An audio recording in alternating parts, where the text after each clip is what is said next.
Hujan baru saja berhenti, meninggalkan aroma tanah basah yang menaik lewat jendela kamar. Di luar, suara tetes air dari talang terdengar perlahan, seperti detak jam yang terlalu keras dalam rumah yang terlalu hening. Sudah 3 hari sejak suamiku berangkat keluar kota, dan setiap malam rasanya semakin panjang.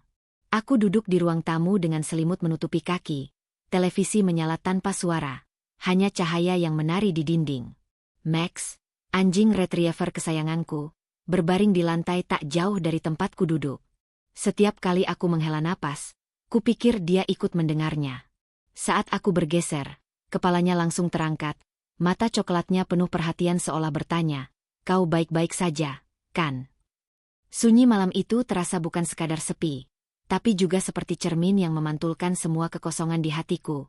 Gumamku pelan, lebih kepada diri sendiri daripada padanya. Max mengibaskan ekornya pelan, lalu bangkit dan bersandar di kakiku, mencari hangat yang sama-sama kami rindukan. Ada rasa aneh yang tak sanggup kusebut. Bukan sedih, bukan juga cemas. Lebih mirip kehampaan yang perlahan tumbuh di dada. Rumah yang biasanya ramai oleh suara piring, musik, atau tawa kecil di dapur kini hanya diisi oleh napas kami berdua. Aku menatap bayangan lampu di dinding, mencoba mengisi waktu dengan pikiran apapun, tapi yang muncul justru kenangan. Tawa suamiku, sarapan terburu-buru, janji pulang cepat yang tak pernah ditepati. Di tengah hening itu, aku sadar, kesunyian bukan lagi sekadar suasana. Ia telah menjadi tamu tak diundang yang duduk tepat di sampingku malam ini. Aku menarik napas panjang, mencoba menikmati teh hangat yang kini sudah mulai dingin. Max masih di sana, terbaring di lantai, seolah tak ingin kehilangan pandangan dariku sedetik pun. Dalam kesunyian seperti ini, setiap gerakannya terasa berarti. Derak kecil kukunya di lantai kayu, kibasan ekornya yang pelan, bahkan helaan napasnya yang berat terdengar menenangkan. Aku bicara pada anjingku seperti pada sahabat lama. Mungkin karena dialah satu-satunya yang selalu mendengarkan tanpa menghakimi. Ucapku setengah tertawa kecil. Max hanya menoleh, menatapku dengan pandangan yang begitu lembut, seolah benar-benar paham arti dari setiap kata. Aku mulai bercerita tentang hal-hal kecil, tentang pekerjaan yang membosankan, tetangga yang tak pernah berhenti bergosip, sampai tentang Ethan, suamiku, yang sekali lagi memperpanjang perjalanan dinasnya.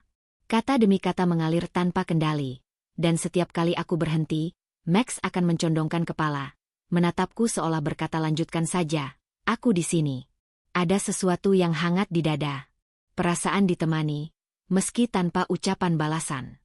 Dalam pandangannya yang setia, aku merasa diterima apa adanya. Dengan lelah, bosan, juga kecewaku. Malam makin larut, dan entah kenapa, aku merasa tenang. Bukan karena sepinya hilang, tapi karena kehadiran makhluk yang sederhana ini mampu menambal robek kecil di hatiku. Ia bukan sekadar peliharaan. Ia penopang kesendirianku yang diam-diam rapuh. Malam berganti malam, rutinitas pun selalu sama. Setelah makan malam sederhana, biasanya hanya mie instan dan telur, aku duduk di kursi favoritku, menatap layar televisi yang menayangkan acara yang bahkan tak aku pahami isinya. Max selalu di sampingku, seperti bayangan yang enggan pergi. Di sela-sela diam itu, pikiranku mulai berkelana. Aku mulai menghitung berapa kali Ethan berkata akan pulang lebih cepat, tapi tak pernah benar-benar menepati. Awalnya aku memaklumi, pekerjaan, tanggung jawab, rezeki keluarga. Tapi semakin lama, alasan itu seperti pakaian lama yang sudah tak pas di badan. Tetap bisa digunakan, tapi terasa salah di banyak tempat. Kadang, yang paling menakutkan bukan ditinggalkan seseorang, tapi menyadari bahwa aku sudah kehilangan diriku sendiri. Bisikku tanpa sadar. Kata-kata itu menggema di ruang kosong rumah ini, lalu menabrak kembali dadaku. Selama ini aku menyangkal rasa sepi itu. Kupenuhi hari-hariku dengan pekerjaan rumah yang tak ada habisnya. Mencuci, menyusun, menyapu, berpura-pura sibuk agar tak perlu. Menatap dinding yang menatap balik seolah menghakimi. Tapi semakin aku menghindar, semakin kuat suara di dalam hati yang berkata, kau sebenarnya tidak baik-baik saja. Seketika rasa bersalah menyelusup, halus tapi menusuk.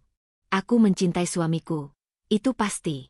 Tapi entah sejak kapan cinta itu berubah wujud menjadi kesabaran yang kosong, rutinitas tanpa warna. Dan yang lebih menyakitkan, aku baru menyadarinya sekarang, ketika hanya aku, kursi sepi, dan seekor anjing yang menatap dengan mata penuh kasih yang tak pernah kutemukan lagi dari manusia. Langit malam mendadak gelap, dan suara angin mulai meraung di luar jendela. Aku baru saja menyiapkan segelas coklat panas ketika kilat membelah langit, disusul dentuman petir yang membuat kaca jendela bergetar. Lampu seketika padam. Rumah tenggelam dalam kegelapan. Aku berdiri terpaku beberapa saat, lalu mencari lilin di laci dapur sambil menahan napas. Max menggonggong pelan, kemudian mendekat, menekan tubuhnya pada kakiku seakan ingin berkata bahwa aku tak sendiri. Dalam cahaya kecil dari batang lilin, bayangan kami tampak menari di dinding, dua makhluk yang saling mencari hangat di tengah badai. Aku duduk di lantai, memeluk lutut, sementara Max menempel di sisiku. Suara hujan menghantam atap seperti ribuan jarum halus, dan di luar sana dunia terasa begitu jauh. Aku mengulurkan tangan, membelai bulu lembut di punggungnya, merasakan ritme napasnya yang tenang. Aku memeluk tubuh hangat di sisiku, bukan karena berani, tapi karena butuh merasa masih hidup. Bisikku, nyaris tak terdengar. Entah pada siapa aku berbicara kali ini, pada Max, pada diriku sendiri, atau pada kesepian yang tak mau pergi. Petir menyambar lagi, terang sekejap menyingkap wajahku di kaca jendela. Mata lelah, rambut acak, dan senyum samar yang entah berasal dari ketakutan atau ketenangan. Tiba-tiba aku merasa menangis tanpa sadar. Bukan karena takut, melainkan karena kehadiran sederhana di sampingku mampu menenangkan badai yang sudah lama berputar di dalam dada. Di luar, hujan terus turun. Di dalam, aku menemukan sejumput damai di tengah gemuruh yang tidak mau berhenti. Pagi setelah hujan itu terasa berbeda. Udara segar menyelusup lewat jendela yang setengah terbuka, meninggalkan aroma tanah yang basah dan damai. Max berbaring di lantai dekat kakiku, mata setengah terpejam, puas hanya dengan berada di sana, seolah malam panjang semalam tak berarti apa-apa baginya. Aku menatapnya lama, dan entah mengapa ada sesuatu di dadaku yang bergeser. Selama ini aku menganggap Max hanya teman di saat sepi, makhluk yang setia tanpa pamrih. Tapi pagi itu, aku melihat lebih jauh, betapa ia, dengan kesetiaan sederhana dan kehadiran tanpa syarat, telah mencerminkan semua yang hilang dari hidupku sendiri. Ia setia, sementara aku sering lari dari hatiku sendiri. Ia mendengar, sementara aku jarang benar-benar mendengar diriku. Ia hadir sepenuhnya di setiap detik, sementara aku sibuk memikirkan masa lalu dan ketakutan akan masa depan. Aku menunduk, membelai kepalanya perlahan.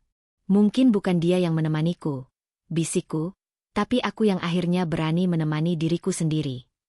Kata-kata itu keluar begitu saja, dan anehnya, terasa menenangkan. Kesadaran itu menusuk lembut. Selama ini aku selalu mencari cinta yang tetap hadir, padahal yang paling kuabaikan justru kehadiran sendiri, kesadaran untuk hadir utuh di hidup yang kupunya. Max, tanpa sepatah kata pun, sudah mengajariku hal itu.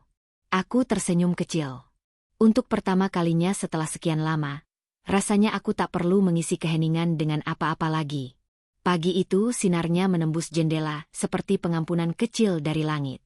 Warna oranye lembut menyapu ruang tamu, mengubah segala sesuatu yang semalam tampak muram menjadi hangat dan hidup.